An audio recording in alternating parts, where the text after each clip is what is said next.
একদিন এই রাজা তিনটা কাঠিকে ফেলে তার তিন ছেলেকে বিয়ে করানোর সিদ্ধান্ত নেয়। তখন সেই কাঠিগুলো যেদিকে পড়েছিল রাজা তার তিন ছেলেকে সেই দিকে গিয়ে নিজেদের বউ খুঁজে আনার হুকুম করে। তখন দুইজন বড় ছেলের কাঠি রাজা চন্দ্রকুমার এবং সূর্যকুমারের রাজপ্রাসাদের দিকে ইশারা করছিল, কিন্তু সব থেকে ছোট ছেলেটার কাঠিটা জঙ্গলের দিকে ইশারা করছিল।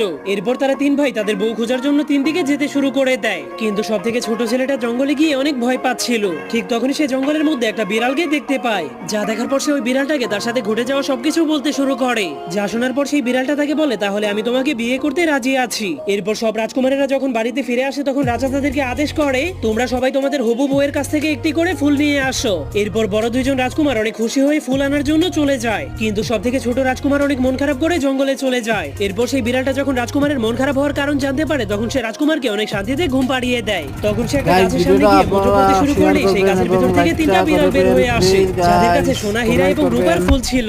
এরপর বিড়ালটা সেই ফুলগুলো দিয়ে ঝুঁকা বানিয়ে ছোট রাজকুমারের কাছে